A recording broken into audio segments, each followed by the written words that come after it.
What's up, my friends in film fandom, wherever you may be, and however you may be watching? Thank you for giving us a little bit of your time. A little short staff today, but I feel like there's not going to be a whole lot of shit to talk about. I'm so very glad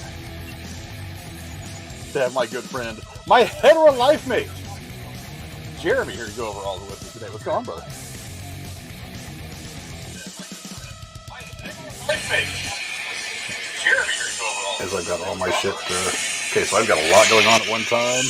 Right now, I forgot to turn off my turn my sound down on my phone. You're now unmuted. Hey, there's a whole lot going on at one time. Now I'm unmuted. That just happened quickly. I said all that for what? Let me do it again. Yeah. But yeah, Jeremy's here. What's going on, buddy? Yeah. Well, now that I'm able to talk, now I lost my train of thought. No, it's fine. It's fine. It's just the two of us. It's okay. It's like old times. You know, just two twats sitting across a lunchroom table at a fucking shitty workplace. Like, you know what? We should have a YouTube channel. We should totally do YouTube. All these other schmucks are doing YouTube. Why aren't we doing YouTube? That's kind of where this whole thing started. Yeah. We're here. Yeah, like I said, a little short staff tonight. A bunch of people were busy. Cora had some work stuff going on, but she'll be back next week. Brooding Gamer and Tex all had stuff going on tonight, but I mean, they're obviously going to be a part of the channel and the still moving forward. But just a weird confluence of events today, as I thought I had actually clicked to take the thumbnail down so that you can see our faces. But boy, there was a lot going on at one time, and so that was just all happening very, very quickly. But it can't be understated. I mean, the big news of the day, not necessarily entertainment related, but I mean, it's all over the place. I mean, just your quick thoughts on it, Jeremy. We lost Queen Elizabeth II today at the age of 96 after 70 years on the throne. Again, not entertainment related, but it's going to have far-reaching implications. It's come out in the last I think hour or so that have stopped production on season 6 of The Crown out of respect for her. Obviously, programming is going to be affected. ABC has already said that they're replacing all their primetime programming tonight with retrospectives of the Queen's life. Any quick thoughts on that before we move into our main topics? I mean, I can't escape it now. I think I opened TikTok and like every single thing was about the Queen, and I'm like, well, that's fair though. I'm not mad. That's a hell of a story. That's big news. I mean, I think even Zach over there said something like, I know it's not our country, but the Queen died. I'm like, well, that's big news. That's still pretty big news. You sit on the throne for 70 years, man. That's a big deal. So I don't know if I can, I'm a dirty American. I don't know what I can really say about it other than, may she rest in peace. I mean, that's a hell of a streak, I must say. Yeah, I think the second longest serving monarch in world history. Yeah. And it's hard to believe that anybody went longer. It's such an amazing thing. Yeah. Also, but I say, not necessarily entertainment related, but she was a fan of entertainment and entertaining people. I mean, I was wildly entertained by the opening thing of the 2012 Olympics in London with her and Daniel Craig as I was going to say with James Bond, yeah. So and just in the last, I think, just about a year or so ago, she had that little skit that she filmed with Paddington the Bear. Which was adorable and cute. I mean, she by all accounts was privately anyway was a very humorous, very very funny, very quirky woman. That she had to have this public persona when in front of the camera as the sovereign of the United Kingdom. But privately she was very fun. She was very very much the typical grandmother that most of us thought we had in our own grandmothers. So yeah, a very unfortunate loss. The other Anglophile of the show, Cora, is unfortunately not here today. But I mean, I'm sure that me and her will have some thoughts on this. But what were you going to say? No, Ted. The only thing I could really think of, and I don't know if I don't want to say distasteful, but like the thing that I thought of, it's kind of funny. Again, I know I always somewhere gaming is related, but did you take that? No. Okay. Everything is happening all at once. Yeah. They're here when they're not really here. Excuse me. The only thing I could really that came to my mind was actually weirdly enough, I was thinking of oh my god, why am I drawing a blank on this? Sean Connery. Holy crap. from my brain is so slow today. What the hell's wrong with me? Leave Extraordinary Gentleman, where he stands up, he's like, God save the Queen. He's like, that's about as patriotic as you get around here. It's just a funny quip. But the only other thing I thought of was like, again, gaming related was even though it's a creepypasta and it's probably not, a real thing, but there was a number station in Fallout 3 supposedly. Even after you kill the DJ, his voice still appears in the radio. And one of the weird predictions is these all came out and are dated for years that have yet to have passed. Like one of the weird things was he quote said, "The Queen has died today. The world mourns as on days like this we are all Brits." And I just kind of thought that was apropos, just to kind of how it felt. And even though that was dated 2014, I mean, luckily that didn't actually happen. So. Yeah, but back in 2014, she was still in her 90s. So I mean, I feel like when it comes to the Queen, the last several years, especially, we were all kind of like we all knew that she was kind of near the end, just hoping the end wasn't going to come too soon. And that game came out in 2008. I'm like, that hadn't happened yet. It was dated for like March something 2014. I'm like, that's kind of weird. Yeah, I don't know. It's at least that prediction wasn't accurate. Yeah. But yeah, definitely rest in peace to Her Majesty the Queen, and long live now King Charles III. That came out relatively quickly after the news of the Queen's passing. He will be known as King Charles III. Of the many birth names that he was given when he ascends to the throne, he has to choose one. He could have been King Arthur again. One of his given names was Arthur. True. Which would have been interesting. It would have been a fun little thing to play with. But he is going much like his mother with the name that he was known by his whole life. She was known by Elizabeth, and she went with Queen Elizabeth, and he is doing the same thing. And he is actually, now that upon her death, he immediately ascends to the throne. There is, of course, a coronation that is going to happen at some point in the future. Yeah. All this official stuff, but there is the mourning and all that stuff that, as is traditional with the passing of the sovereign of England, and he will be known as King Charles III. So rest in peace to the Queen. Yeah, I'm sure this is something that's going to be dominating the news for at least the next week or so. He's also like 73, isn't he? So I mean, I don't want to put a hex on it, but I'm like, you're also up there, dude. So that's what they were talking about today in some of the news coverage. They were like, around the time that most people would be retiring, he's ascending to the monarchy, that's a hell of and he's going to be picking up the schedule of the monarch, which is not a casual schedule. I mean, no. Now him and most of the royal family have been picking up some of the schedule for the Queen in the last 10 or so years anyway, as her health started to get a little frail, and as she got into her mid-late 80s, she was kind of pushing some of the handing off some of the royal duties to them, but now he is the full-time sovereign of the United Kingdom, and I wish him luck, because I mean, what more important, I mean, on the world stage, what more important relationship do we have, the United States with anybody like Great Britain? I mean, that's despite our Tusk back in the Revolutionary War. Yeah, it's a fun history to talk about. Water under the bridge. But despite that little Tusk, I mean, we're probably the two most important allies in the world right now. So yeah, definitely rest in peace to Queen Elizabeth II. We brought it back in World War II. We brought it back. Yeah, we got it back together. We figured it all out. We're friends again. But sometimes you got to fight with your friends. Hey, if enemy of my friend's enemy is my friend, or however that shit goes. Yeah. But just want to say real quick, what's up to everybody in the chat? Penny the Pooh, what's going on? BJ, good evening to you, BJ. How are you? MK Kratos, what's going on? You, Mikkel Cloud. Happy birthday, Mikkel. Happy birthday, Mikkel.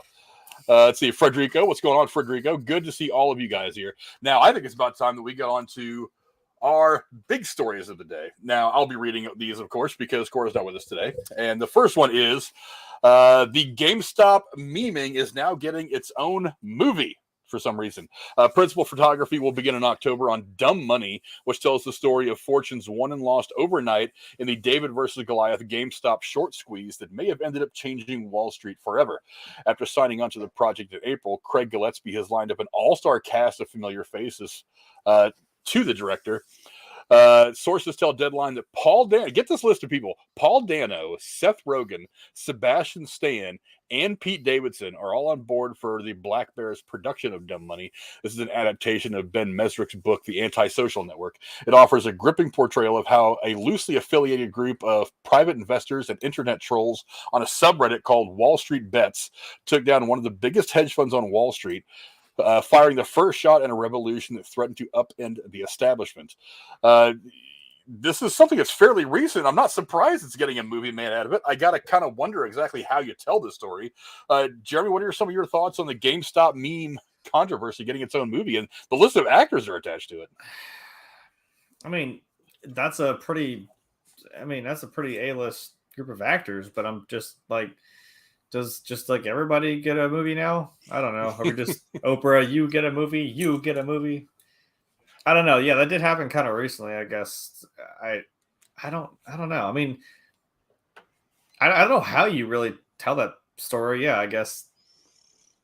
I mean, shit. I never actually saw the movie. What was it called? Dark Waters. Ah, hell, the one with Mark Ruffalo, where he was what was he? Was he a lawyer or something? He was for BP. You know, some of them like throwing all that fucking oil in the water. Are you talking about Mark Wahlberg was on the what was it? Deepwater Horizon. They made a movie about the Deepwater Horizon exploding, about the guys who were on the rig. If they made a movie about the legalities of it all, I don't know if I caught that. No, it was one about he was from like Cincinnati or something, where it happened there or some shit. It was, or no, maybe it wasn't Exxon. Somebody was like a big name oil company, and then the guys like cows were dying and shit, and the water was contaminated in the town. And it's like Mark Ruffalo's character was the one who was like trying to expose it. And he's basically like, well, yeah, you work for this, but you're really going to be the whistleblower on this whole thing. And I'm assuming they were trying to take attempts on his life, because the way that little part of the trailer was cut, like where he goes to go in his car and he goes to like turn the ignition on, and he kind of hesitates, like, ooh. I'm like, oh yeah, ignition bomb, that would suck. No, I don't know. I'm like, if you can tell kind of a weird story about a company and its downfalls and shit like that, I say go for it, I guess. I don't know. Seems like a weird choice for a movie. I say make original stuff, and then I'm like, this is what we get. I'm like, that's not what I meant. Well, I mean, there's something to this, I think. The only thing that kind of that makes me reduces my interest in this thing right now is Pete Davidson. I can't stand his face. He's not that funny. He's from an era of, I mean, Saturday Night Live is a TV show that I think should have been 20 years ago. But yeah. But I mean, the rest of these actors are interesting. What's interesting to me, though, also is the director.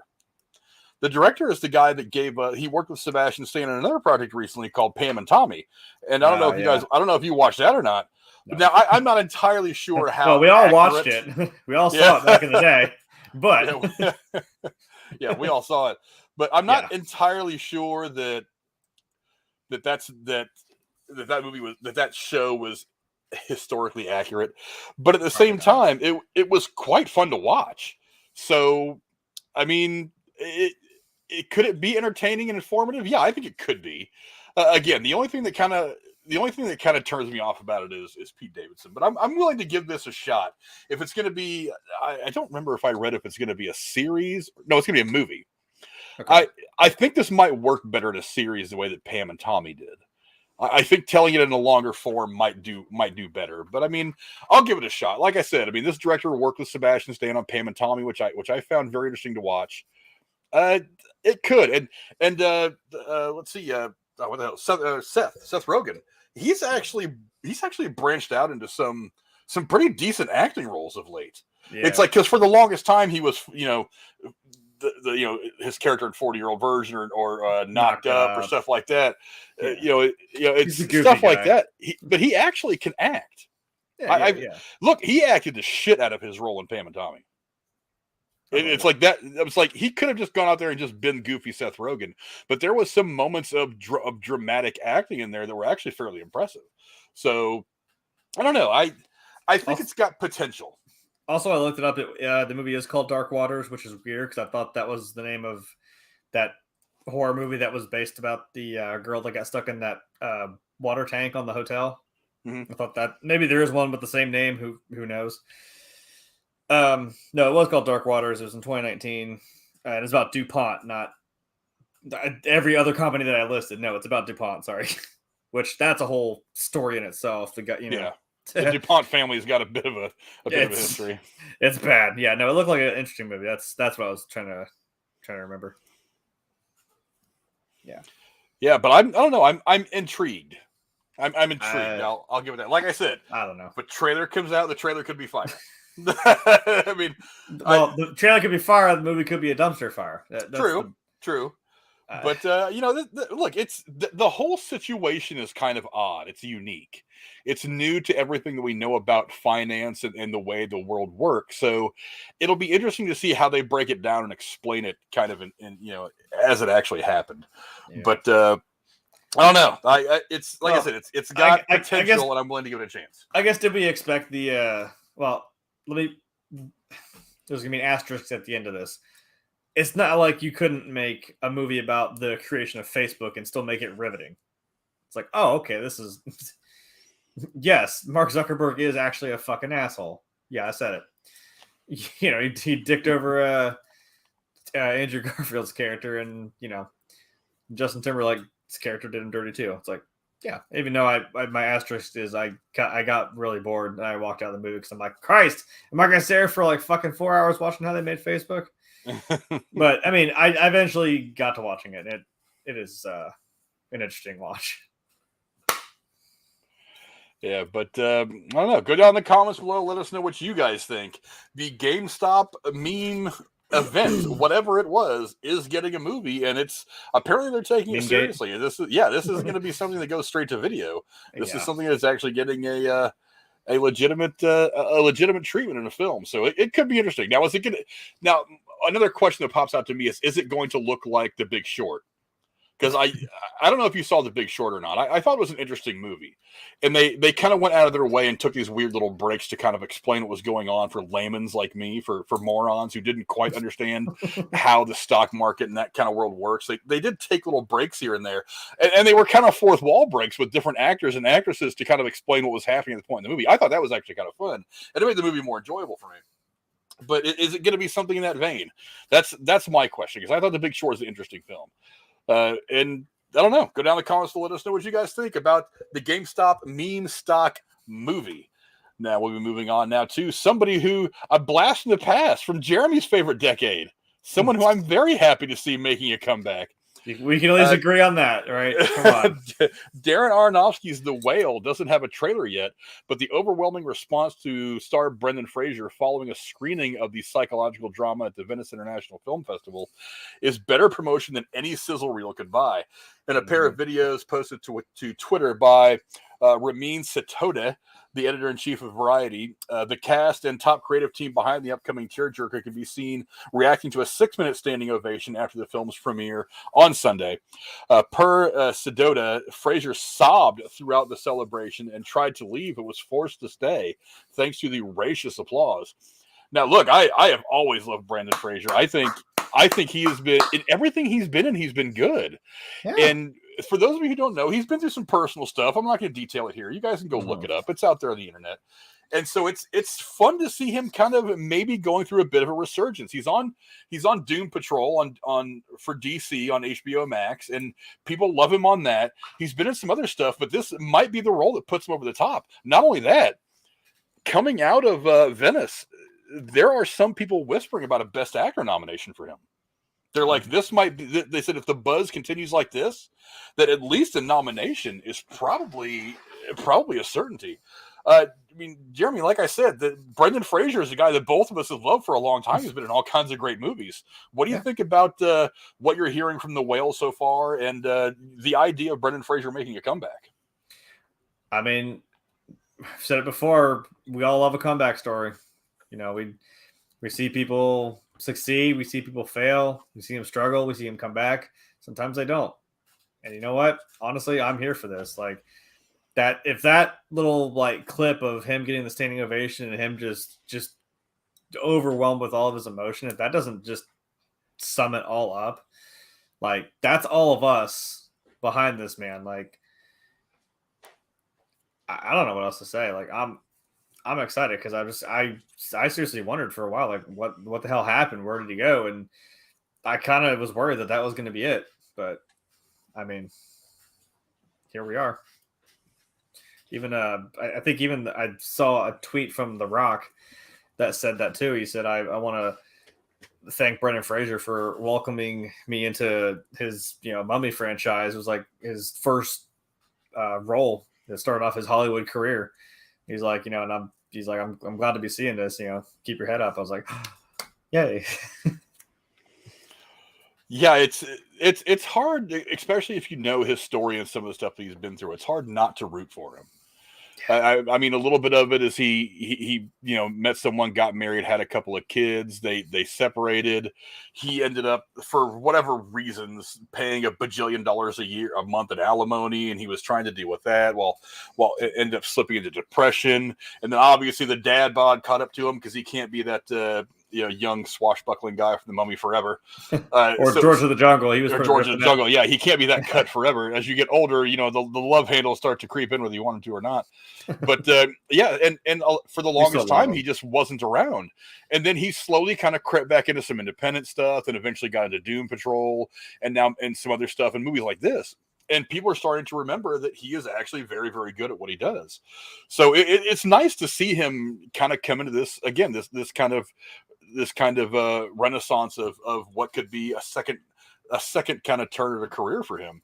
I hope it works out great. Now, in the movie itself, it sounds very interesting. Again, I haven't seen a trailer yet. They haven't officially released one, but basically he's a guy who decided to leave his family because he realized he was gay, and then when he left his family, they all turned their back on him. Life all went to hell for him, so his character anyway ends up ballooning up to like 600 pounds. So he's trying to reconnect with his daughter for whatever reasons he has in the movie. His daughter actually is played by Sadie Sink from Stranger Things. So there's so for those of you who like what she's done in that series, she's going to be in this movie as well. It sounds like an interesting enough movie to where it could be one of those tearjerkers, and maybe in and of itself could have been Oscar bait if it had just kind of popped onto the scene unnoticed. But now it's noticed. It's getting some attention. I saw a little thing of him I was on TikTok in between all the things about Queen Elizabeth. I caught one of him. Yeah, caught one of him talking about it a little bit, the character he plays. And he says he's like, this is, probably one of the, and it's like the weight behind what he's saying makes more sense, when you think about what's happened in his life, like we just discussed. He's like, this is probably one of the most powerful characters I've ever played. It's like something that he admires. He's like, I'm proud of what we've done with it. His so-called superpower is just seeing the good in people, and it's like no matter what life is going to throw at you. I'm like, yeah, it kind of is akin to what he's been through in the last 20 some years, probably. So. Yeah, he's actually got a couple of projects that are still upcoming. Let me see if I can pull them up real quick.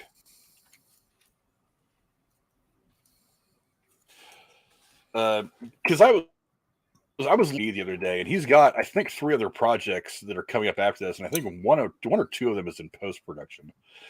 And I don't remember. Let me pull up his Wikipedia. Not Wikipedia. Why am I going to Wikipedia? IMDb is better. Oh, Wikipedia will probably give it to me too. But yeah, I mean, so he's definitely putting himself out there, which I'm very, very glad to see.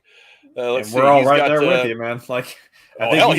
Hey, you know what? He's doing a Scorsese film too. Due out next year called Killers of the Flower Moon with Scorsese. That's in post production. He's got another movie in post production due out next year called Brothers. I don't know anything about these shows just yet, but yeah, he's in Doom Patrol right now. He played Cliff Steele, and then eventually did the voice of Robot Man. Yeah, and he's apparently he won the TIFF Tribute Award for Best Actor for his work in The Whale. This year as well, so he's getting some definitely getting some buzz. Let me see if I can find some information on these movies real quick. Killers of the Flower Moon. It's a Western crime drama directed by Scorsese with a screenplay by Eric Roth and Scorsese, based on the best-selling 2017 nonfiction book Killers of the Flower Moon: The Osage Murders and the Birth of the FBI by David Gran. So that's got all kinds of that's got all kinds of shit. Okay, and here's the cast. Okay, so he goes from not really being in a whole lot of movies to getting a little buzz for this movie, starring alongside of some lesser known actors. You have Leonardo DiCaprio, you got Robert De Niro, you got Jesse Plemons, John Lithgow.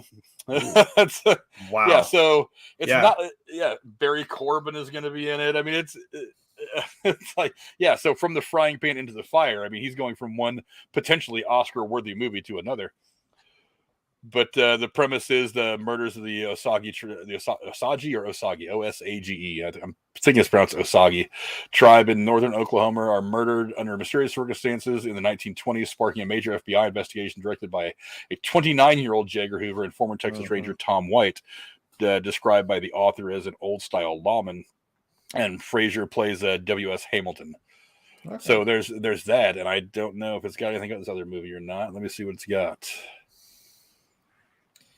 I will say, it's an upcoming American comedy film directed by Max Barbaco from a screenplay by Ethan Coen. So it's one of the Coen brothers. Nice. It stars Josh Brolin and Peter Dinklage as the titular siblings and is set to be produced by Legendary Entertainment. All it says is that he's going to be playing in it. It doesn't really say a whole lot of what it's about. But again, he's not starring alongside any schmucks. He's got Josh Brolin, Peter Dinklage, and Glenn Close. So that's Jesus. Not a movie that's loaded with some decent stars or anything. Yeah, but and there's no real information about what the plot of that film is yet. So I'm sure we'll be getting something about that eventually. Let's see. Okay, principally, photography took place in August of 2021 in Atlanta, is all it said. So that movie should be out soon. Hopefully, there is no official release date for that yet, but all it says is 2023. Okay. But so hopefully we're seeing a bit of a resurgence for old Brenden Frasier. I mean, go back and watch Encino Man and see just how good that guy really is. Go watch I think as the bumper sticker reads, the cinematic masterpiece known as The Mummy. The Mummies were great movies. Yeah, they are. They were. Look, everybody, when you try to make an action-y movie like that, the comparison always gets made to like Indiana Jones, because those kind of adventure movies don't really get made anymore. And when they do try to make them, they tend to not do very well. Most recently, the one week we got the Uncharted movie, which was very much modeled to be kind of a Indiana Jones style movie. Didn't quite make it in a lot of people's opinions. Still a very enjoyable film. I didn't think it was terrible. But I mean, when you based off a video game, but when you're held up against that benchmark of Indiana Jones, who is one of the most iconic characters in all of film, you're always going to fall a little bit short. So really, you just got to kind of have fun with it, and that's what The Mummy did. Is he basically played a bit of a goofier version of Indiana Jones, the reluctant hero, whereas Indiana Jones was always seemed to be trying to search out those kinds of situations. But yeah, I mean, it was a fun movie. It was the whole series is actually pretty good. Even the last one with Jet Li that didn't do very well critically. It made a good Tomb of the Dragon Emperor. Tomb of the Dragon Emperor, yeah. Even that one I thought was fun to watch. It wasn't the same. You could tell that there was definitely diminishing returns on the creative end of those films, but it was still plenty watchable. I saw that in theaters. It was okay. I was like, it's not the same, but whatever. And but hopefully it could be so much worse. We could have Tom Cruise in this movie. Could be. Yeah. It could be. Not saying any names. Yeah. Anyway. Go down in the comments below. Let us know what you guys think. Are you excited to see Brenden Frasier make a comeback? I am very excited. Are you interested in seeing The Whale? I think he's earned a status that I have come up with of internet daddy. I think we're all with you, man. And and despite being having the position that he has at one point, being one of the biggest stars in Hollywood. I mean, he was the A-list good-looking guy. That's why he ended up getting movies like The Mummy, because he was the next big thing. Despite all that, you've never really heard shit about him. Like, he's never beaten his wife. He's never got caught drunk driving. He's never been found passed out in an alley behind the 7-Eleven with a needle in his arm. I mean, the guy's just always been very real and very honest. Just kind of a clean-cut guy who's kept his shit together. And I think that's one of the reasons why a lot of people don't understand that he went through some of these things, is because he never really was kind of that public persona that a lot of people want to be when they become famous. You know what I mean? But go down in the comments below and let us know. You guys excited about The Whale? Are you guys ready to see it? It's one of my most anticipated movies left of the year. I think it's going to be a very interesting watch, very dramatic. Sure, I'm looking forward to it. Yeah, I'm looking forward to see what he's going to do in this film. But moving on to our next story. And boy, this is certain to garner some discussion between Jeremy and I. Oh, God, one of our favorite directors, Kevin Smith. It was just 1 week ago that Tusk star Justin Long spilled the beans on a potential sequel coming soon from Kevin Smith. And now Smith himself has confirmed Tusk 2 is on the way. During a new episode of the Fat Man Beyond podcast, Kevin Smith confirmed that he is actively developing a sequel to Tusk, with Justin Long expected to return. In Tusk, the 2014 film, a brash podcaster gets more than he bargained for when he travels to Canada to interview a mysterious recluse who has a rather disturbing fondness for walruses. Jeremy, look, we're the Kevin Smith guys. We're the Yes, universe freaks.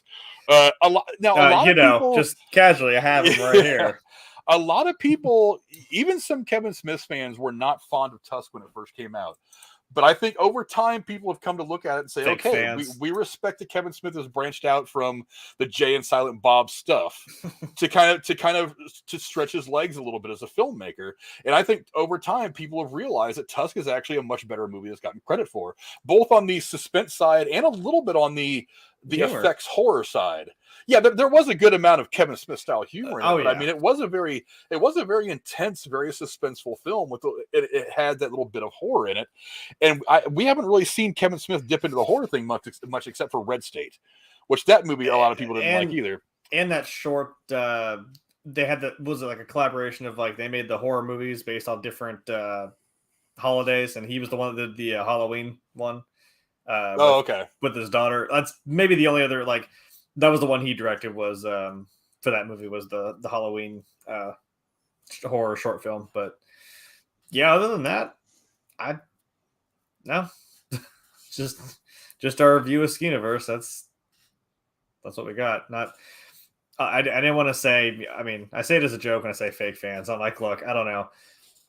Just is that not like Kevin Smith's whole like message, his whole MO that he tells you is like, just go out there and try something, just go out there and do it, because I mean, who knows?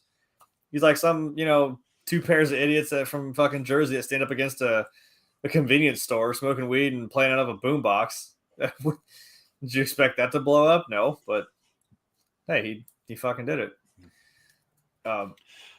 Well, that came at a point where independent film, I think, also was making huge strides.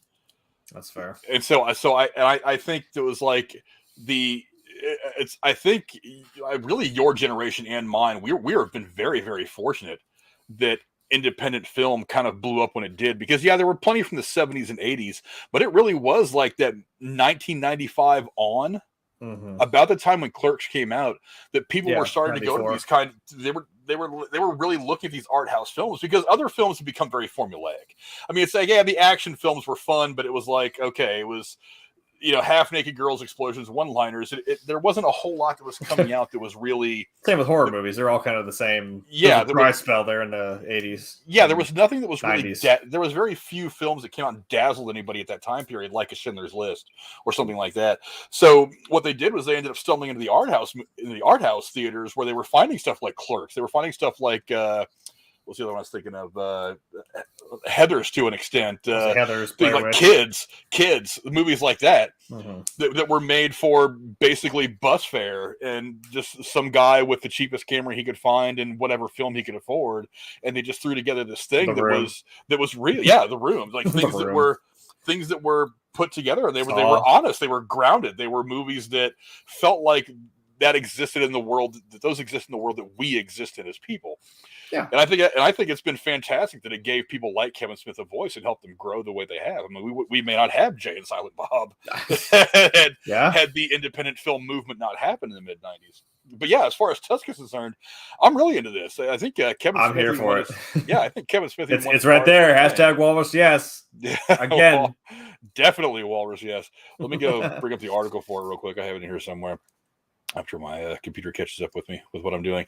But Kevin Smith even went as far as to say that he thought, even after he had gotten done with Tusk, that he thought there was more stories to tell. Like even, let me get the exact quote in here. Wasn't something about trying to reintegrate the dude back into society if you really want something to try like that? Yeah. I was like, God, you'd be so psychologically damaged. I mean, Yeah, he said early on. I was always like, well, eventually they'll take him out of that walrus skin and try to rehabilitate him. And just like Harvey Dent in The Dark Knight Returns, he'll only ever see himself one way. Then he becomes the Howard Howe character. Justin Long becomes the crazy guy who's trying to turn people into something else, to these chimera things, half human, half whatever. Last time it was a walrus. This time it will be, you'll see. He also did say that ever since the heart attack, he's been living on borrowed time. 2024 will mark the 10-year anniversary of Tusk. He said we could just leave it there and move on, but I've got more story left I'd like to tell. There's a reason why we left him at the zoo in the end. I always knew as we were making the movie, I was just like, I'd totally do this again. I thought we'd have the late great Michael Parks with us longer, but sadly he's not. Yeah. But I know we got Justin. Very unfortunate with Michael Parks, who was a fantastic actor. I mean, he was. Anything between that and some of Tarantino's stuff. I mean, he has so many memorable roles. But I'm all about this. I mean, look, I like the fact I tend to get a little worried when filmmakers like Kevin Smith go back to the well. But this is a weird well. This is not but this is Kevin Smith going back to his own stuff and not going. If he'd have taken over like a Star Wars movie or a Star Trek movie or something like that, I'd be more concerned. Yeah. But I mean, these are characters that he created, and this film itself is not really that old. Like I said, next year or 2024 is going to be 10 years. So it's only really about 8 years old now. So in 2024 was probably about the time we'll see this movie hit the big screens. It'll be about 10 years. That's not too long. The movie does have a bit of a cult following. He himself as a director and as a creative has a cult following. Yeah. He doesn't have to spend $1 bajillion. Yeah, he doesn't have to spend $1 bajillion in this movie to make it interesting, because he does focus a lot more on dialogue and character than he does on the visual aesthetic stuff. So I think there's a lot to this that is really, really promising. I don't want to be that person, but my first thought was, I'm like, weirdly, just for some reason, Johnny Depp was in the original movie, and I'm like, this is perfect. This is the time. I don't care. Put his character back in there. It'd be funny. Even for a little cameo, I'm like, bring him back. This is the time to do it. Oh, yeah. And maybe even give him maybe even expand his role a little bit. Because I figure by the time you get around to shooting this, which would probably be sometime next year, and by the time it actually comes out, which would be sometime, maybe he could shoot for a Halloween-ish date in 2024. That by then, a lot of this stuff with Depp versus Heard is going to be in the past. They'll be ready to see what Johnny Depp's got coming, and just have fun with it. Just do that stupid, goofy little fucking like French private investigator guy that he's supposed to be.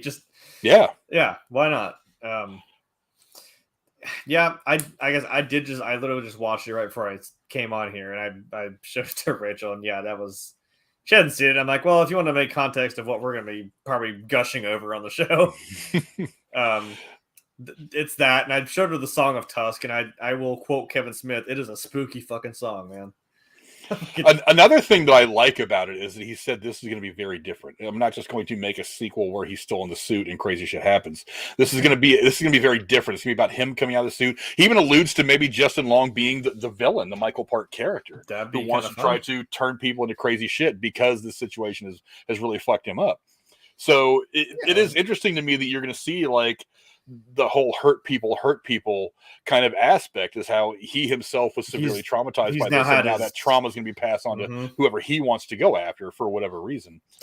So might go after his chubby podcast buddy about fucking his girl, but hey, I mean, it's kind of like no one wins in that situation. I'm like, you were cheating on her. I mean, it doesn't make it right that she's doing it now with your best friend. It's just that still sucks. You got turned into a goddamn Frankenstein human walrus hybrid, and he's still took your girl. I mean, I'm like, what? Damn, this life could not have gotten any shittier for you. And I can understand. I'd hate the world too. I mean, even when Michael Parks is going on about that dialogue about what happened in his life when he was a kid, his character, and I'm like, Jesus, yeah, I'd hate the world too. Like, I don't know if I'd turn people into a walrus, but like, I'd be pretty pissed off. I don't know. We handle trauma differently, I suppose. We all handle trauma differently, but I'm excited. Look, I'm excited for anything Kevin Smith does. Yes, I know. Remember, we could have lost him a few years ago, which would have been even worse. I mean, even if this movie sucks, I'm glad that Kevin Smith is alive to make it. Yes. And also, of course, we got Clerks 3, which is going to be coming. I think that releases, in the next week or so? Yeah, I think so. Yeah, so we're definitely going to be breaking that down at some point very soon. Yes, we are. Clerks 3 looks fun. I just, everything about that trailer looks fantastic. They haven't even released a second trailer for it, have they? I saw like a more extended clip of like him in the hospital with like the witch that's like by his bed, who's like the doctor, but I haven't seen like a second trailer really. I've just seen longer excerpts from like the first one. Yeah, it doesn't matter. I want to go see it. I'm ready to see it. I'm ready to go to the theaters, sit down and see Clerks 3. It's Kevin Smith, and I'm here for it. That's no doubt at all. But yeah, go down in the comments below. Let us know what you thought of the original film Tusk. Again, it's weird. A strange movie that was not quite understood when it first came out, but it's developed, like so many of Kevin Smith's movies, it's developed a bit of a cult following and is now amongst the horror suspenseful drama thing. It's crept up there with a lot of people's list of movies that you should see. So go down in the comments below, let us know what you thought of the original, what you think of Tusk 2, which has officially been named by Smith by way as Tusks, plural. Tusks. Which I think there might be something in the name as well. Is he trying to get two people? Is he trying to build a human centipede of Tusk people? It did. I was gonna say that's something Rachel mentioned. She's like, this has like a really weird human centipede vibe. Like it does, and it's supposed to. Yeah, that was the whole point. It's unsettling and it's creepy. Yeah. But let us know what you guys think in the comments below. Now, moving on to the story that, God, I debated this. I really debated even talking about this because this is TMZ bullshit, but it's being talked about right now, and it's interesting. It's interesting because look, the trailer for this movie lit me on fire. I think it looks fantastic, and I really want to go see it. But everything that has come out about the behind-the-scenes stuff is taking so much away from this film that I worry about whether I'm going to be able to separate it from the film itself. So for those of you who don't know what Spitgate is, we'll go into this real quick.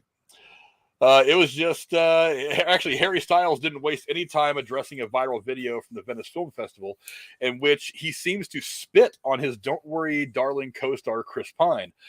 During his first Madison Square Garden show since Olivia Wilde's psychological thriller premiered at the Italian festival, Styles took a moment to joke about the situation, saying, "This is our 10th show at Madison Square Garden.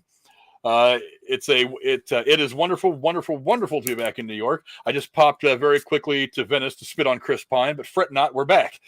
Styles' playful statement comes days after a video set Twitter ablaze in which it seems like the star spit on his co-star at the premiere of the film in the Sala Grande Theater in Venice. The viral clip prompted Pine's representatives to come forward with a statement vehemently denying the claims that this situation even happened. Jeremy, have you seen this clip? Because I know what I'm seeing, and there's something there. I mean, I'm trying to put Kevin back in his little spot. I have not, because again, I don't know. I don't go for the, as you put it, the TMZ bullshit. I don't know. I don't really care. I don't know. Some things you can be like, you can't deny. Oh yeah, that person got spit on. This person decked him in the face. I don't know. Fucking. I was trying to think of another example, but I don't know, because I think really what stops me from really, I mean, more so I'm just like scrolling. I'm like, cool. I just keep going. I'm like, I don't really care. Like, I don't know. I don't live in that world either of entertainment, so I'm also just like, okay, so. Like, did Shaq take a shit this morning and he tweeted about it? Like, okay, who cares? You know what I mean? I don't know. Well, the news wouldn't be Shaq taking a shit. The news would be Shaq taking a shit on somebody else.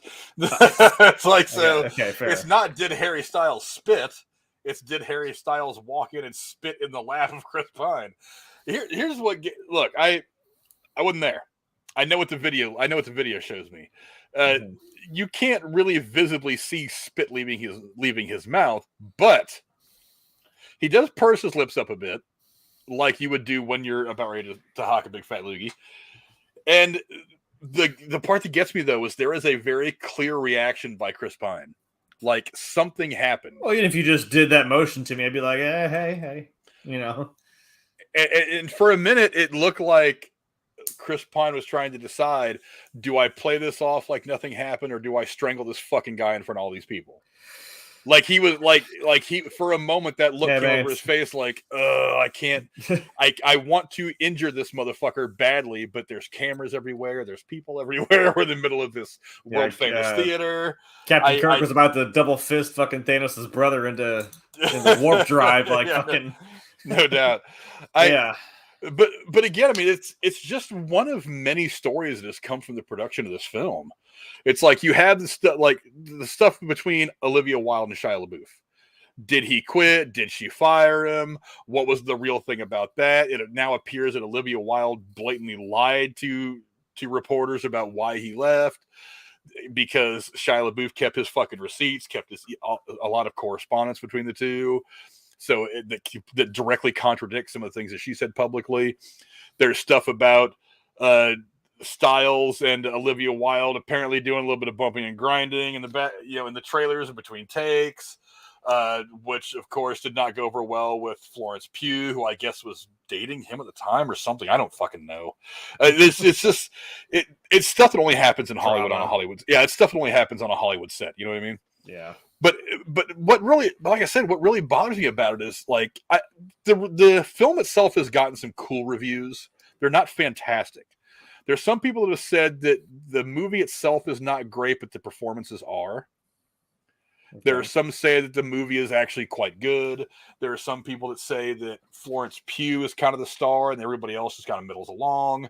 So I mean, there's a lot of stuff coming from different directions as far as the critical response is concerned. But that's all getting drowned out by the TMZ bullshit. Well, that's really disappointing because, like I said, the trailers of this movie look amazing. Well, just like the whole thing with the Oscars. It's like, hey, there's this, but also Will Smith smacked fucking Chris Rock across the face. And that's all we're going to hear about now.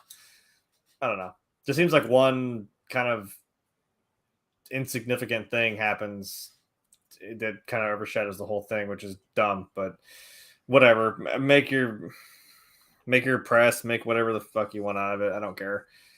Bad press isn't always, it's not like it's a bad thing. Yeah, there's no such thing as bad press. That's what they say in Hollywood. But got to write something for today. The problem is there is. I mean, you don't have to look that far. You look to Johnny Depp and Amber Heard. It's like, yes, bad press can sometimes be bad. Now that's kind of an still press though.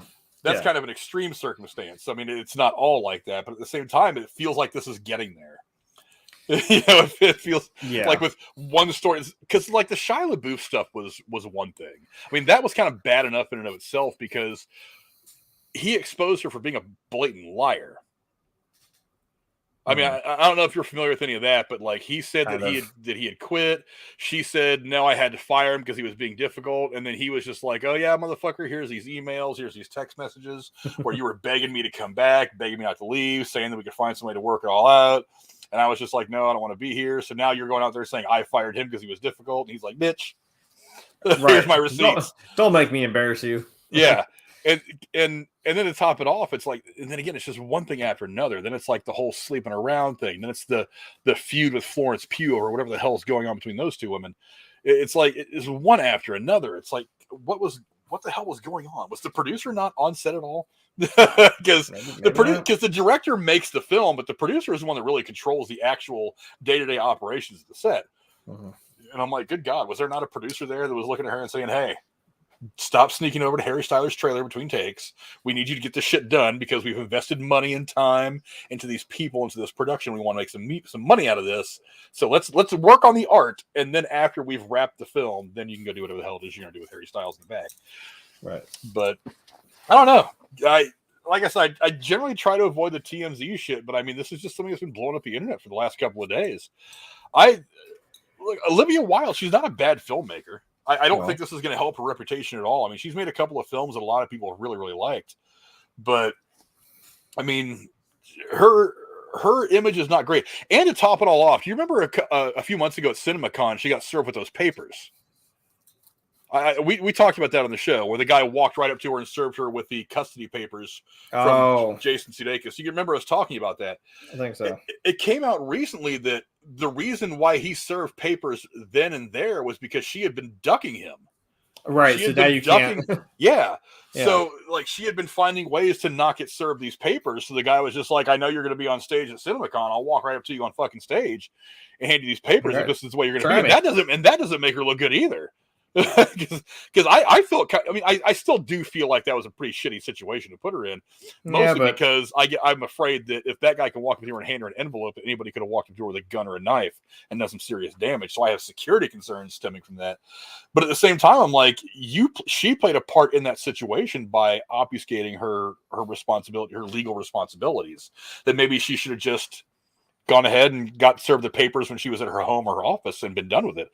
But it made it so much more worse. It made it so much worse for her because not only did it happen in a public place, now it comes out that she was ducking the people who were trying to serve her their papers to begin with because she saw it coming. I don't know. There's just how else would you get it out there if she just keeps fucking dodging everything at every turn? And it's like, well, now you can't escape it. Now you can't hide from it, quite literally. So I don't know. Maybe just quite literally pushing the envelope. Yeah, But I still want to see this movie. I still think the movie looks very, very good. I still think I'm going to like it. I'm a big Florence Pugh fan. She's hell yeah. After Black Widow, she became one of my top celebrity crushes. She is absolutely gorgeous. Shit, watch her in Midsummer. That's a great movie too. And she could act. Yeah. She can certainly act. I think this movie is going to prove that her acting ability is real. And it's not just that she was made popular because she can kick ass alongside Natasha Romanoff. So yeah, I'm looking forward to seeing it. Go down in the comments below. Let us know what you guys think. I couldn't find a good copy of the video to download to pull up here and show you guys. I mean, the best I could do is that picture, which is grainy and shitty, and obviously pulled from somebody's cell phone. But I mean, if you can find the video on YouTube, there's a bunch of people breaking it down. There's raw footage of the video that you can go look at. It's about 25-ish seconds long. There is clearly something there. I don't know what there is, but it seems like everybody involved in the production of this has some beef with somebody else or multiple somebody else's in the production, and that's not a good thing. Hollywood. Yeah, so hopefully this movie turns out to just blow the doors off the box office. Because I mean, if not, look. I mean, I think I showed Rachel Rosemary's Baby finally, and I'm like, yeah, but do you know about Roman Polanski? She's like, no. I'm like, here, read that just for a hot second, and then Google Roman Polanski, and let me know what you think of him. Yeah, I'm like, so I mean, yeah, I guess sometimes you can't separate the the shit going on with the art or whatever you want to call it produced from it.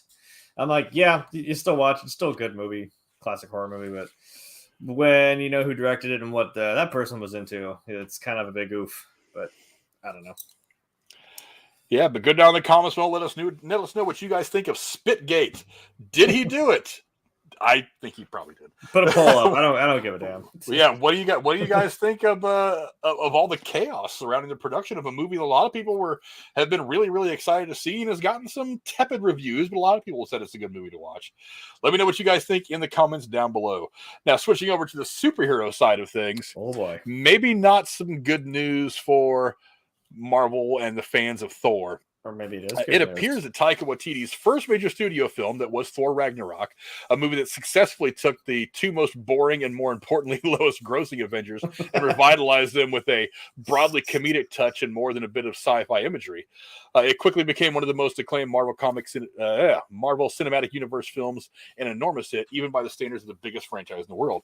Despite its track record, our trusted and proven sources are telling us that Taika Watiti, the director of the last two films, will not be returning to direct the still-in-development Thor 5. The reason is, supposedly, the mixed reception to the recent Thor Love and Thunder. Jeremy, he's made the last two Thor movies that were financially much more successful than the first two, but... I mean, I've said what I've said about the Thor film. So I know. I mean, I'll turn it over to you. What do you think about the possibility of Taika Waititi not returning to the Thor franchise? I mean, the Thor movies seem like they've been like a really kind of weird roller coaster. I don't know why. I'm like, there's enough, like, just rich history of this Norse mythology that you can get into along with the comics, but I'm like, I don't know why we're now regressing into the fucking stupid screaming goats that are now in space. Like, okay, it's a little just too much goofy shit. I don't know. I know it's Marvel, and I know it's not going to be necessarily dark stuff. And I mean, the best part of that movie, of course, was Christian Bale's performance that he knocked out of the goddamn universe. Oh yeah, quite literally out of the damn universe. It's probably like the best part about it, and I hate to say, like, yeah, that the villain, you could tell he was having a fucking time of his life with it. It was just kind of hard to. I mean, I don't know. I know it's him, but it's just hard to believe. And I was like, God damn, I was more captivated by him than I was with the one who was supposed to be the main star of the film. I mean, shit. Honestly, I thought James was more interesting than Thor was, which sucks. Like you said it, like he kind of took a backseat in his own movie, 2 backseats, I think. On this weird little tricycle of characters, you got Gore the God Butcher fucking paddling hard as shit, like he's trying to win the Tour de France. And then, Jane's in the sidecar, at least fucking helping. Thor's back there just with his little training wheels. I don't know what the fuck's going on anymore. Maybe it's a good thing. I mean, this just kind of seems like he's not in it, but like then it makes me wonder, okay, so where are we going from here? Or what's this going to be? Like switching mid-production. I mean, we've seen the results of what happens when you do that. So I don't know.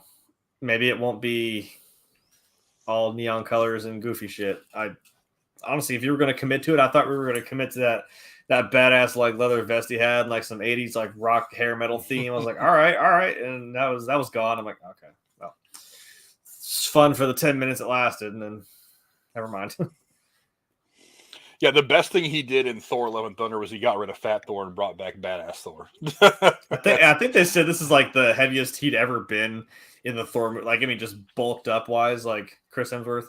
So I'm like, cool. Yeah, I mean, he looked like a god. So yeah, I've made no secret about what I thought of the last couple of Thor movies. And the Thor standalone films in and of themselves, I think have not been my favorite amongst all of them. Not to say that they're bad. They're just not my favorite. I think they haven't been handled quite right.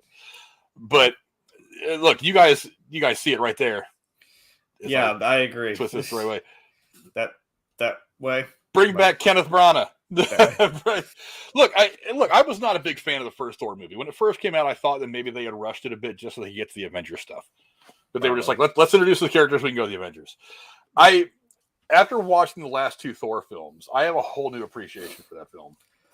Because Kenneth Branagh actually used not just the MCU mythology of the Thor character, but the Norse mythology and built a really cool world around it.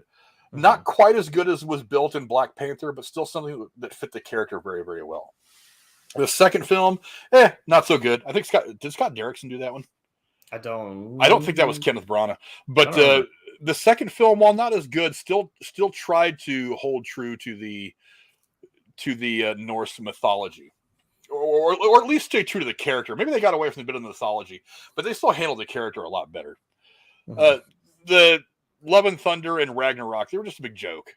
They completely ignored the mythology. I mean, they kept, in the Ragnarok, they gave us kind of the taste of the Planet Hulk stuff, the World War Hulk, whatever, with the whole gladiator thing. Yes, right. Jeff Goldblum was amazing because all he has to do is show up in front of the camera and he's awesome. It's Jeff Goldblum. Yeah, it's Jeff Goldblum. But for the most part, they got away from the best parts of that character's depth. And this movie, even people who loved Ragnarok look at this movie and they're like, this movie is kind of a joke. This movie's a spoof. And like you said, and I've said it many, many times, he was third tit in his own movie. Yeah. It's like, dude, the more I think about it is, if you think about Avengers Infinity War, what is one of the things that made that movie fantastic? It was a Thanos standalone movie at its core. The movie was about Thanos. True. Iron Man's about Iron Man. Whatever. That was Thanos' standalone movie. That was the one that gives you the full body of what Thanos is, what he's after. And then when we get to, Endgame is when the whole thing wraps itself up. But this movie should have focused a lot more on Gore. I think he was the best character in the film. Yeah. He's played by an actor who just blows people's doors off anyway. Yeah. And not only that, but he did a killer job making this maybe the best villain since Thanos. It's like, so why? Yeah. He was in all of 8 minutes of the movie. Maybe a little more than 8, but I mean, still not a lot. Yeah, this movie should have been about Gore. And look, we know Thor. We don't have to have him necessarily carry the movie. It's Jane needed to be more significant because of the way the story played out about her and why she became the Mighty Thor, things like that. Mm-hmm. But I mean, this should have been a movie that kind of broke all that down a little more equally. They tried to make it mostly about Jane, which isn't a terrible idea because she's important to the story, but it was mostly about her. Gore was in it for like 15 minutes. And like most of what we saw from Thor, the most significant time he had on screen was this weird love triangle he had going on between him, Mjolnir, and the fucking Stormbreaker. That's like that was most of what his screen time was that joke of a love triangle. And I'm like, what? Really? It's like I was like waiting for him to like, you know, you're gonna get there, you're gonna get on that cool little like black and white planet, and I'm like, come on, go, like fucking throw hands, throw the hammer, throw the axe. I don't give a damn. I was like, come on, just start doing shit. I mean, I don't know. Gore's pretty formidable, but you just kind of, I don't know. Another thing to think about, like for Chris Hemsworth specifically, is while he's not an old man, he's not a young man, neither is he an old one, but he's getting there. I mean, how old was Hugh Jackman when he got to the point where he was like, "Hey, look, guys, I'm done working out 12 hours a day to look like Logan." Oh Christ! I can't. I don't want to have to lift weights for 20 minutes between takes to keep that kind of physique. It's going to get to the point where Chris Hemsworth's going to be like, look, I mean, because he's pushing 40. Yeah, now he's not old, but once you hit 40, I mean, trust me, I'm 46. You hit 40, and it's almost like a light switch. Your body's kind of like, okay, we're going to start to kind of like mellow now. We've been doing this for a while, especially at the level that he's been doing it at. But I mean, Hugh Jackman was he in his early 50s, maybe? I don't remember, but I mean, it's the days are the days only tick up. They don't tick down. They don't. They don't that's pause. true. So how much longer does he really want to do this? I mean, he could conceivably do it for another 2-3 films. I wouldn't have a problem with that. But my question is are you going to get a director that is going to take the character a bit more seriously? Now, for the 5th film, whatever it's going to be, yeah, you could focus on him raising Gore's daughter. You could. That would be a good way to bring him back in. It would be also, you need someone who's going to focus more on the mythology and build that character up more instead of just making him a punchline in his own movie, because that's really, really disappointing. So those are the two things that I want to focus on. And as far as I'm concerned, right there, Kenneth Branagh. I have a whole new appreciation for that first Thor film after seeing the last two. I mean, look, and he's a fantastic fucking director anyway. Yeah. I mean, have you seen Belfast? I have not, but I know that's one of my favorite movies of last year. I mean, that movie is that damn good. It is damn good. Now, granted, it was a passion project for him, being Irish and all that, but I mean, but that is a fantastic film, and he's a fantastic storyteller. I would say go to him, bring him back, and say, hey, let's write, maybe not write the ship, because I mean, let's face it, the movies have made a ton of money, even though I think they've been kind of lackluster, but bring Kenneth Branagh back, have him make it more. Look, especially if you're bringing in Hercules.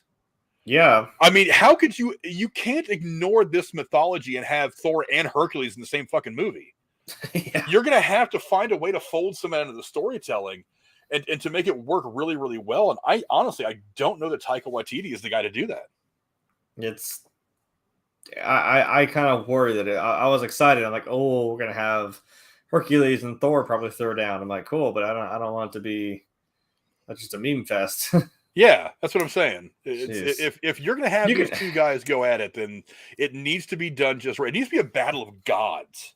It doesn't need to be an actiony one-liner bullshit like Tango and Cash or something like that. It needs to be taken very, very seriously. You need, because these are two gods fighting one another. Mm-hmm. And one of them is very, very pissed at the other. So you need to give that the weight that it deserves. Give it the story that it deserves. Because if not, I think you're just wasting your time. Yeah, and when I saw that little end credits thing with Zeus, I'm like, okay, that seems more of like now he's pissed. Now he's kind of scorned. He's not just floating like a fairy down his little fucking thing and talking about an orgy every 3 seconds. I'm like, okay. Maybe now it's more like vengeful driven Zeus. I'm like, okay, you got the god of gods that you now just pissed off. Let's see it. Yeah. Have some fun with it. But I don't know. It all comes down to what you guys think as well. I mean, what do you guys think of Taika Waititi leaving and maybe not being around for Thor 5?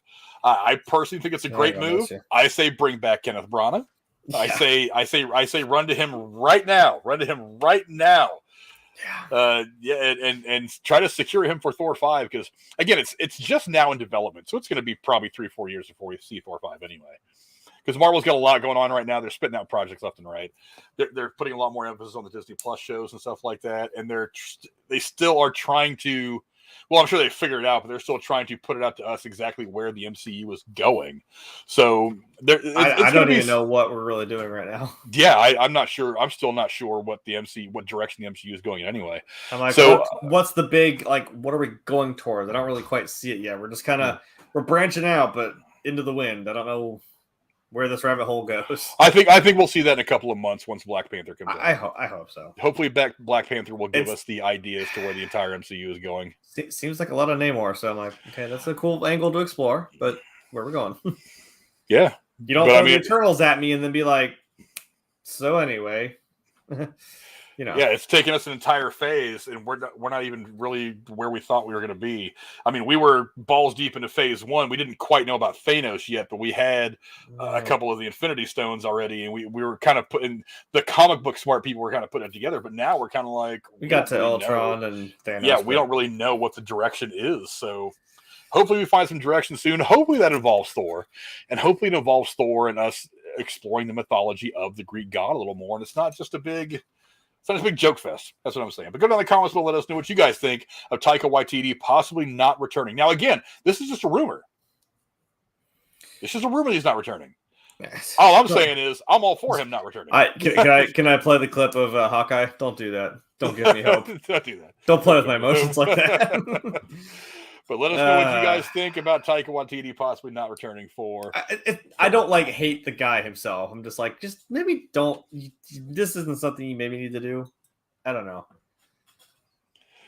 But on to our final topic of the day. We're sticking with the comic book genre, but going over to the other side of the aisle. And it appears that Taika Waititi, that was the wrong one. I copied the wrong thing. So you're talking about Dan Lin. Where did my Dan Lin thing go? But anyway. Crap. I did. I copied the wrong one. Give me a second to go over to my other notes. Boy, it's a good thing I didn't. Now, see, where's Cora when I need her? She could have been like, "Hey, Frank, dumbass, you copy and pasted the wrong damn thing." She would have told you already. We had it fixed. And she'd told me before the show. I'm telling you, fixed. This shit falls apart. They're not here. I know. Let me scroll down to all my notes because we are just the two dumbasses with cameras just reeling about movies. We gotta have. We really are. Gotta have some sort of structure to reel us back in. But yes, talking about Dan Lin, of course. It appears that Dan Lin will not be accepting the keys to the DC Kingdom. The producer was in negotiations to assume the expansive role encompassing film and television for the comic book brand, but talks broke down in recent days. Sources say a number of factors complicated talks with Warner Brothers. Discovery with a chief sticking point being Lin's commitments to Rideback, his prolific production company and nonprofit endeavor. Negotiations went into salary and vision, but Rideback remained one complication, with one scenario envisioned being that Warner Brothers Discovery taking an equity stake in the company, although the size of that stake was unclear. But it is now confirmed that Dan Lin has walked away from the opportunity to lead DC Comics film and TV unit. Jeremy, what are some of your thoughts on this? Oh, can we not catch a fucking break? I think we've been saying it. I think DC just needs the right handler, somebody to put this shit in a direction somewhere. This isn't helping. We can only swing the big axe and Zaslav so many times, and then we're swiping at air. We need somebody to go up on the rock and then point, be like that way. I feel like we got Jack Sparrow's little compass, just going in circles. We're going that way. What? All right. Shit together, DC, and I'm telling you that as a DC fan. I want to see this happen. I want to see this be what it. I'm telling you, it could be something really awesome. But someone's got to put those first footsteps down. And it's just pissed me off the more you wait. Yeah, this is the first kind of public loss that Zaslav has taken. It's like he's. I know that a lot of people got pissed about Batgirl being canceled and blah blah blah. There's shows that got canceled, but and I'll say this again: he's trying to right the ship, and sometimes righting the ship means bringing things back, splitting a few throats. Like it's okay, and cutting a few. They say you can't make an omelet without breaking a few eggs. He's just like, I'll break these fucking eggs now because I know 20 years from now we're gonna be spitting out shit like Marvel. So I'll break these eggs now. But this is the first kind of public, anyway, loss that he's taken since he took over Warner Brothers and it merged into Warner Discovery.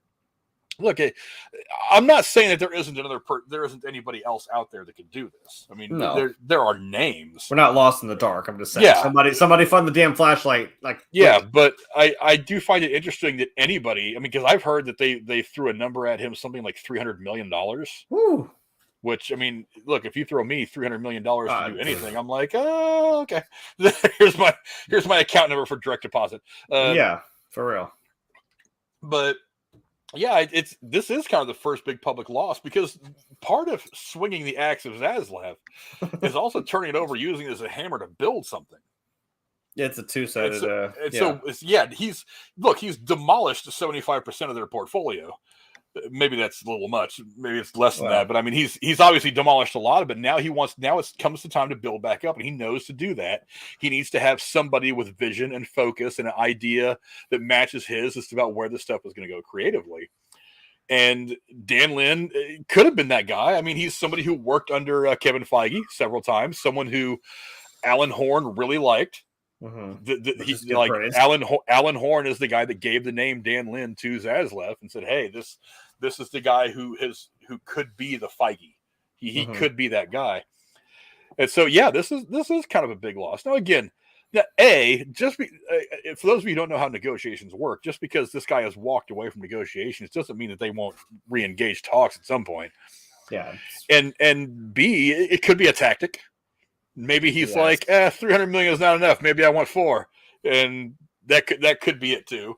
But I mean, one of the things that I think is great for Dan Lin and the example that he's setting is that he doesn't just want to make bajillion-dollar movies. He wants to be creative, which is one of the things that has been the driving force from its inception.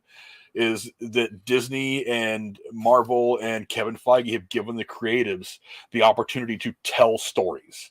You got a guy, Kenneth Branagh, Jon Favreau, all these storytellers that have come in here and have taken their individual pieces and made great works from them. Ryan Coogler with Black Panther, I mean, things like that. The Russo brothers, who eventually kind of took over all of the MCU. It's like they let these creative people do their thing.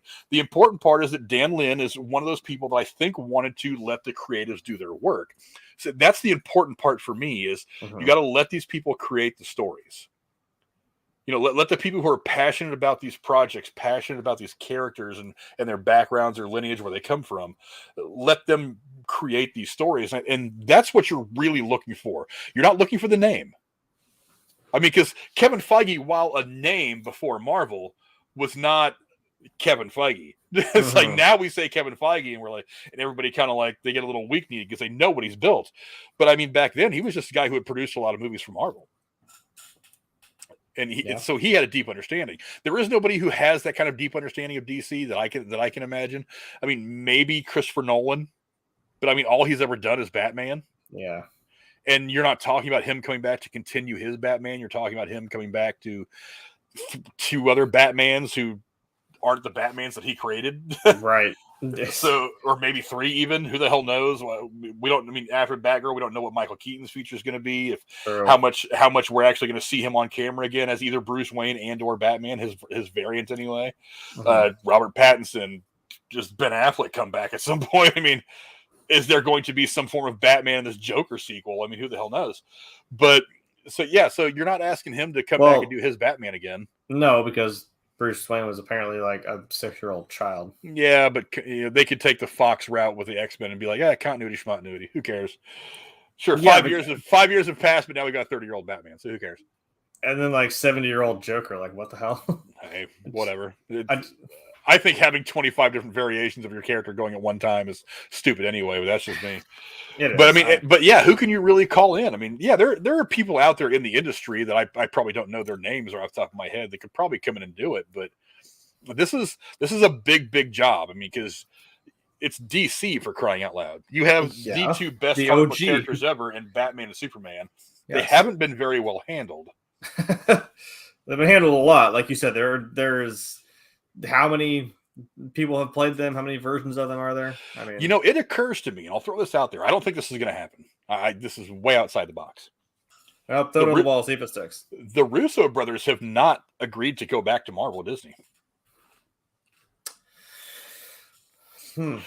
Is there a possibility that Zaslav or Alan? Look, Alan Horn's got a history with them too. They basically have been running the second half of the MCU. Yeah. So from Avengers from Captain America: The Winter Soldier forward, they were pretty much running the MCU, and they are not attached to Marvel or Disney right now. Is there a possibility that Alan Horn, who has a prior relationship with them through Marvel, gives them a call and says, "Hey, why don't meet me at Spago's? We'll have baby duck pussy lip tacos and champagne." That's a Ron White joke for those of you who have ever heard Ron White stand up. But we'll meet at Spago's. We'll have lunch and we'll talk about what you guys would do with these characters. Nothing official, but let's have a discussion. And then maybe steal the Russo brothers away, because there's some shit going on at Disney right now that I think is the reason why the Russo brothers haven't already signed on to do at least one more phase of Marvel stuff. I mean, look, I've bitched ad nauseum about Bob Chapek and how he's taking control away from the creatives and trying to centralize it in his pencil neck fucking group of Ivy League assholes, and that's causing a stir over there. And I think that's going to turn off some of the creatives. So I think I don't think it's going to happen. I think that's way too far outside the box. It's wishful thinking. But this idea that Alan Horton couldn't call them up and say, "Hey guys, let's have lunch and let's throw some stuff back and forth." Nothing official. Give me some ideas as to what you would do. How would you approach Batman? How would you approach Superman? Would you bring back Cavill or Ben Affleck? What would you say to Patty Jenkins about moving forward with Wonder Woman? Things like that, or Aquaman, which is doing just fine. Aquaman. Which or Shazam even, which is doing just fine, or what do you think? Black Adam. Maybe we'll sit down and have a screener of Black Adam, which just released in their trailer today. I don't know if you saw that or not. I did not actually. Didn't know that. But let's sit down and have a screener of Black Adam. You come over and we'll have some lunch at the 5th floor executives only dining area, and we'll just chit chat. We'll just have a conversation between friends. Right. I don't think that's out of the question. Now, if I were Alan Horn, I might at least examine that, because wouldn't that be a coup? Yeah, the door's open. At least it's there. That would be a big time coup. But I don't know. There's opportunities here.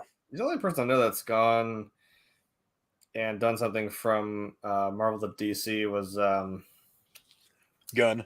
Yeah, James Gunn. I was like, what's his face? Guardians. Yeah. So it's not like it's unheard of. I mean, and look, and even he has said that Guardians 3 is the last Guardians movie, and most certainly the last one he's planning on doing. So past that, I mean, that's in post-production now, and it comes out at some point next year. Past that, I don't think he's got any on-paper obligations to Marvel either. And I've read that DC wants to lock him down for other projects. So they might just the economy of time might book him with some stuff that just won't let him go back to Marvel. I mean, because he's got the Peacekeeper show, which is they haven't announced it officially yet, but I would imagine it's going to get a second season. Probably. He may come back and do another Suicide Squad thing. Maybe. I don't think it's out. I mean, the last movie was successful enough to where I think they would entertain the idea. It's left it out that you could still do more, Yeah, not to say that they wouldn't give him another DC project. Maybe they decide to go ahead and do another Superman project and let him run it. Let him be the director. I mean, I would imagine there's been some talk between him and DC about doing stuff other than Peacemaker. It's fair. So, Now, maybe I don't know that he's necessarily out there to be the head of DC's film and television. No, but I'm saying I don't think he would want to do that anyway. He's a filmmaker. I don't think he wants to do the administrative part of it all. Yeah. But I mean, he doesn't want to be the suit. Yeah. But I do, and much the same way for the Russo brothers. I think they're creatives. I think they want to be on the set and making films, and not necessarily doing the administrative stuff. But who's to say that they couldn't do both? Yeah, it's fair. Yeah, who's to say that they couldn't? Who's to say that they couldn't make a movie, like help shepherd the individual films, and then they direct the next Justice League mashup movie? Okay. I mean, that's not another one possibility. Again, I don't think it's going to happen. I think that's kind of far-fetched. It's way, way outside the box. I think the Russo brothers probably at some point come back to Marvel. Maybe not in the same capacity, but I think they're going to do more work with Marvel. But I don't know. But you know, like you said, they definitely need direction right now over at DC. They badly need direction. I think they've got some of it on their own. I think just Zaslav's, being there is kind of forcing them to have some direction. But you do need that one person that shepherds the TV and the DC and the movie stuff the way that Kevin Feige now runs everything Marvel. So I want Zaslav to know I'm going to in fact name my sniper rifle after you in Modern Warfare 2 when it comes out. That motherfucker's got to smack, and it's going to smack hard. I'm naming it the Zaslav. The Zaslav. It sounds awesome. I mean, does it not? Like it does. Get some big 50 cal or something. I'm going to name it that. Yeah. Well, you have the Kalashnikov, so the Zaslav sounds just as cool. it does. Yeah. That sounds every bit as cool. But go down in the comments below. Let us know what you guys think of Dan Lin not accepting the job with DC. Give me some names. Do you guys have any idea, any executives out there that you guys might know of? You've already got Alan Horn to kind of oversee all of it, but he wants another Kevin Feige type. And I can't think of any names that jump out at me. I mean, at least no names that would want to leave the creative process of filmmaking to do the more administrative stuff. That's my thing. Honestly, their best bet at this point is call Kevin Feige and say, "Hey, how much is it going to cost to get you to jump ship?" Yeah. Bring you over the dark side. And honestly, another name out there, it could be Joss Whedon. I mean, I know he's kind of persona non grata because a lot of people said he's difficult to work with, and there was some stuff from Buffy the Vampire Slayer that's come out over the years. I mean, so maybe they won't, but I mean, it's not like he did a bad job kind of shepherding Phase 1. Yeah. I mean, he is the cornerstone of Marvel. Mm-hmm. I mean, Phase 1 was all him. I mean, yeah, Kevin Feige was there, but I mean, before the Russo brothers took over and saw it through Phase 2 and 3, he built Phase 1, and there was not a bad movie in the lot. Nope. So, I mean, again, I don't think they're going to go to him because of some of the off the camera, off the set stuff, but yeah, there's opportunities there. I think there are people out there they could reach out to that would make perfect sense. Some that wouldn't, but Dan Lin is not going to be going there. So go down in the comments and let us know what you guys think of Dan Lin not joining DC. I go to the chat real quick, see what some of you guys are saying. Let's see. MK Kratos says there's a TikTok of some guys doing the Irish jig to Queens, another one bites the dust for the Queen. Well, the monarchy does not have a lot of friends in Ireland. Yeah, I don't think they like for those of you who have read history, there's not a whole lot of. Let's go ask India how they feel about Britain as well. Same thing. Probably better now since they seceded from the kingdom or whatever. True. MK Kratos says, "Didn't the Queen hate Princess Diana back when Diana was alive?" I don't know about hate, but strong word, but I don't think they liked her. I don't think they liked her free will. The thing you got to remember about the royal family was the people's princess. Is the thing you got to remember about the royal family is for all the visibility, they're a very reserved group. They try to keep the personal stuff in house. So they want you to go out there and be at the ribbon cuttings. They want you to go out there with the big poofy hats that, for some reason, all the princesses in the royal family have to wear to big engagements. and they want you to the philanthropic stuff. They want you to do all that. But when it comes to the personal stuff, they don't want it getting out. And one of the things that Diana did when it became clear that her relationship with now King Charles was not going to work out is she went very public and kind of broke that code. And you can agree or disagree with her move. But I mean, she did it, and that drew the ire of the family. Who look, because you got to remember the royal family; they're all just human beings. It's like and anybody who's famous, they like having that little bit of privacy where they can just be themselves without fear of repercussion of having an unpopular opinion or doing something stupid and making even the slightest mistake. I mean, like Jeremy and I can go out right now and get a speeding ticket. Nobody's going to know or care. But if Jeremy and I are a member of the British royal family, or if we're super famous or a big politician, we get a speeding ticket, and it's good for 4 or 5 news cycles, and there's all these questions asked, and there's all these reports done on it. Yeah, it's not a big deal, but when you are a public figure, everything you do is treated as a big deal. So yeah, and she lived a very public life. I mean, yes, a lot of philanthropical work and stuff like that, but she also aired a lot of the laundry that they want to keep in-house. And that probably pissed them off. Now, maybe after her death, they softened on it a little bit. Maybe they tried to understand her a little more, but I mean, at that point, it was too late. Well, she's dead, so. Yeah, but yeah, I mean, yeah, so now what are you going to do? Let's see. If anybody can translate that for me, I would appreciate it. Thank you, Fernando Souza, for. I'm guessing it's talking about the Black Adam trailer. It said Black Adam, it's amazing. Yes, the trailer for Black Adam did drop right before actually the Thursday night football game started, which I believe now is probably at halftime, if I'm looking at that correctly. Aren't you Mexican? Yes. Don't know I grew up in America. Okay, but like you. I come from a family of Mexicans, and honestly, only 3 of them spoke Spanish. I'm just saying, I thought maybe you'd know more. I mean, my dumbass who took it for 3 years in high school, I'm like, I understood about 2 of those words. No, I grew up learning how to swear in Spanish because I think everybody that grows up in California learns how to swear. I think everybody, period, learns how to swear in Spanish. And order food, because otherwise you ain't eating. Yeah, but my nana, my grandmother, my dad's mom spoke Spanish because she was raised in a Spanish-speaking household by people who were born in Mexico, so she spoke Spanish. My cousin Robert didn't learn Spanish till college. Wow.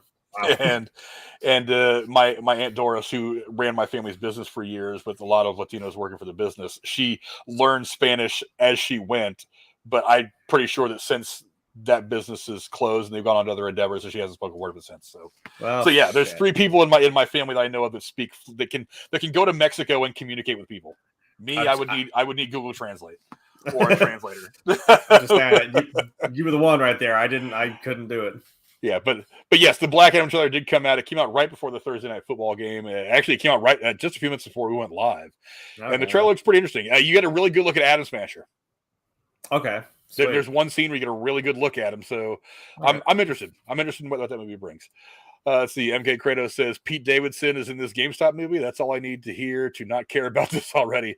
Yeah, I don't like Pete Davidson at all. Like I said, the best part of that Suicide Squad movie is he got his fucking head blown off his shoulders. I'm like, cool. Yeah. That was awesome. Do it again. Yeah, but I'm not a fan of it at all. He's not funny. He's not entertaining. I hate to say it like this, but I think he plays a lot on the fact that his dad is one of the firefighters who was lost on 9/11. Yeah, I think that's kind of one of the things that he throws out there when everybody tries to criticize him, and it's just kind of, I don't know, it's just dumb. He's not funny. And dude, he looks like a zombie. He looks like he's dead. He's 23 years old, and he looks like he's fucking 70. He just looks like ass. He's 23. I don't know. He's young. He's only young. I thought he was older than me. He might be in his 30s. I don't know. I don't know. How the fuck old is Pete? I don't even know. I thought he was older than me. Somebody go down in the chat. Let me know how old Pete Davidson is. I hate to give him a search result, but I'm going to fucking look his dumb ass up. Yeah, he's not entertaining. He is 28 years old. Oh, okay. Well, yeah, around 30. Yeah, he's not funny. He's the Justin Bieber of comedy to me. He's just not funny. Justin Bieber's not talented. I think his talent is all front, and I think he's the same way. But MK Kratos says, George of the jungle. Strong as he can be. Watch out for that tree. That is one of the funnier movies that Brenden Frasier's ever done. Oh, yeah. I tell you what, if you want to talk about like filmmakers these days going back to the well and taking these things from the 50s and the 60s that were part of so many people's childhood and making them a movie, that's actually a good example of how you make it work. Yeah, it was because that movie. It didn't take itself very seriously. No, you had a big star who kind of had. I mean, obviously, it was having fun with that movie. It's like that's how you make something like that work. Because when you try to make it something it's not, is when it doesn't work. Like that Fantasy Island thing that Blumhouse put out a few years ago that everybody hated. It was like it's not the Fantasy Island. You can't make it a horror thing. Yeah. It's supposed to be an emotional, dramatic kind of thing. Turning into a horror thing is not what that IP is all about. So when you do that, you're making it what it's not.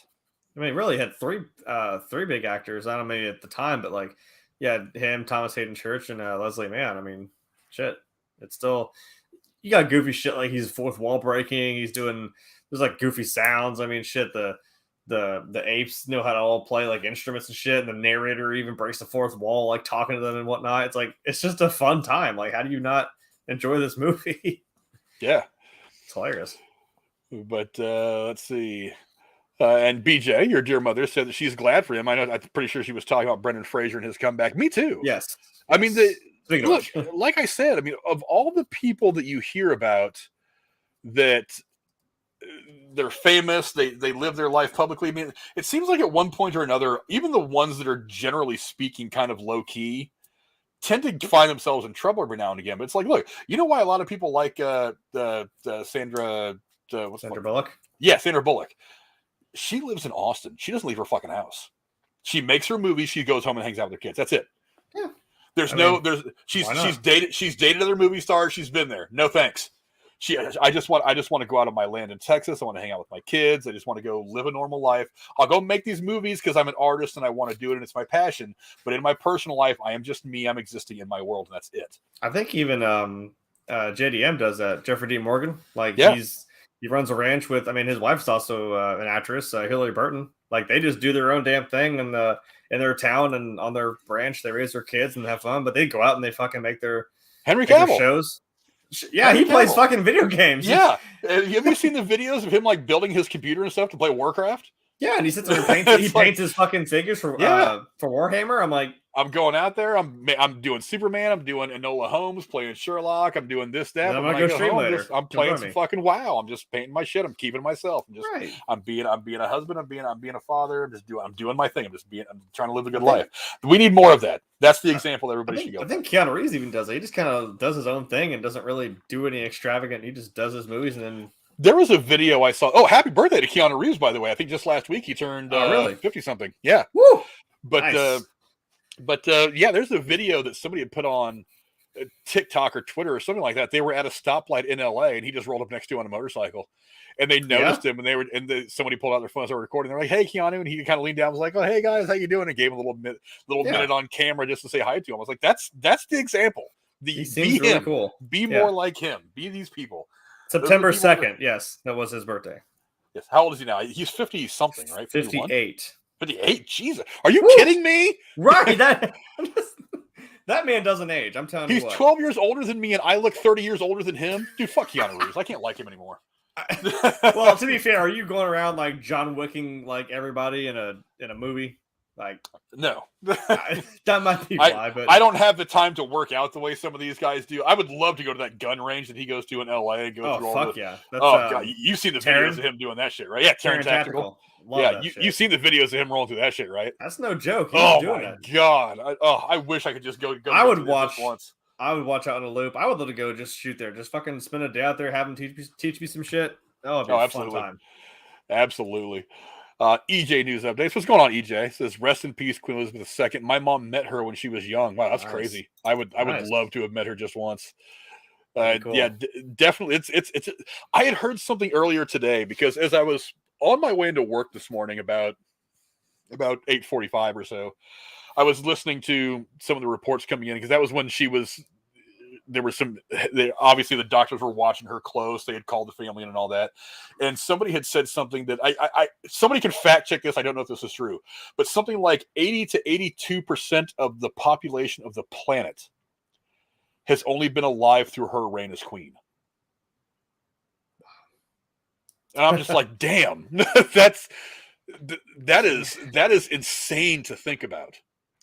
They said that even amongst the English, amongst the people in Great Britain, that it was something like maybe even a higher percentage, like 85 to 90% of people were born during her reign.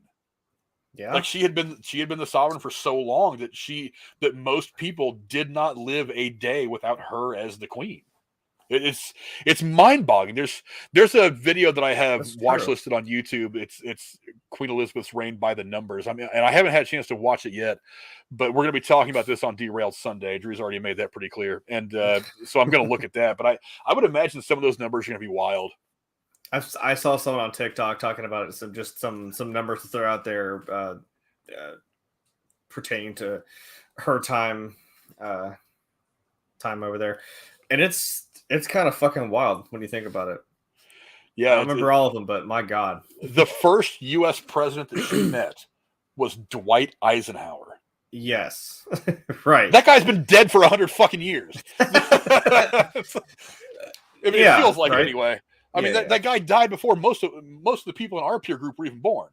Yeah, and she just 2 or 3 days ago met with appointed the new prime minister. That was her 15th prime minister. Her first prime minister was Winston Churchill.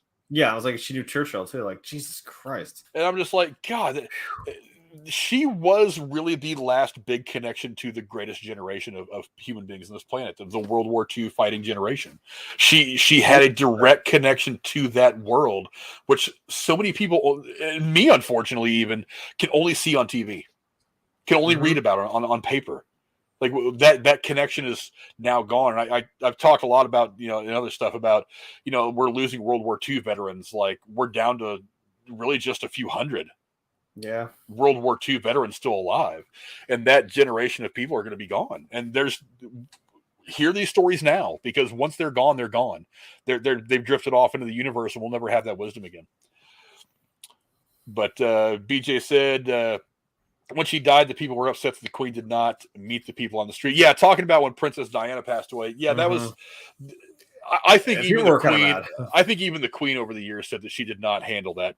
She did not handle that as well as she should have. She eventually addressed it, but it was like, that feels like a backpedal. It was way late. I mean, she seemed just kind of not about it. It's like, if you believe the reasons that I've always heard about her not wanting to overshadow Diana, her wanting to be the focus on mourning and stuff, I mean, I kind of get it, but at the same time, it's, if anybody needs their queen, their sovereign, to come out and to kind of quell the sadness and the uncertainty and the fear of something that's sudden happening to someone who was so loved, you would probably want to get out there pretty quickly. But I mean, that's something that she talked about in her later years, that she wished she would have handled it differently. She never expressly said that I would have done this or should have done that. She just said very generally that I wish I would have handled that a little differently. She never really went on to any specifics, which, that's the way they work.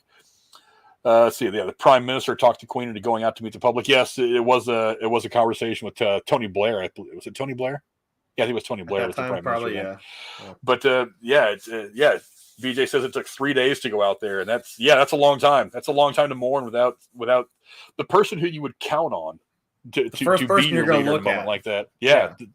To go out there and say, hey, this is a sad moment. We're all mourning together. I mean, just hearing the voice can sometimes make a big difference. But I mean, that's something that's going to dominate the news for the next several days. We now have King Charles III. I will always think that he should have gone with King Arthur, but whatever. I mean, you could have just pulled a sword out of the fucking I would have stone, swung that sword. I would have walked right out on the balcony of Buckingham Palace with that sword, been like, King Arthur, bitches! I'd have been like, yes, that's awesome. But come, Patsy, and he's clicking the little fucking. That's a Monty Python joke for you. Come to think of it, I do not want to go to Camelot. It is a silly place. A very strange man. Go watch. Monty Python. Watch Monty Python. You are missing it if you've never seen Monty Python, the Holy Grail. But that seems like a good enough place to start wrapping things up today. Thank you to all of you in the chat. Hello to Rachel, by the way, who popped in. I can't possibly ignore Rachel. She's one of the ladies that classes up this joint. Thank you very much for coming in, to all of you who are in here. And Jeremy, where can the folks find you on the internet? Well, I am on here now, right now. I'm still trying to make that Spaceballs joke work every time. You're looking at now. Here on Thursdays, obviously. If you're here, you already know where to go. That's very meta. And Thursday. Wow. Tuesday did not exactly go well for me because I don't know why I need to wait for YouTube's permission to go live when that defeats the whole purpose of going live. It gave me a little 24-hour timer and said, hey, yeah, you've requested it now. Now you can go live as many times as you want. Here's 23 hours and 59 minutes and whatever seconds. I'm like, that's dumb. I gave up. So maybe you'll see me on this same platform. I wasn't talking shit about it. Please don't cancel me before I even have a chance to start. But I'm also on YouTube. Same name, Grim Tuesday 23. I was trying to start playing The Last of Us Part 1, but as I said, that didn't happen. Yes, that across the bottom. Not in all caps, but that, yes. Whatever it's called. I was like, how it popped up on my name in the corner there. That's how you do it.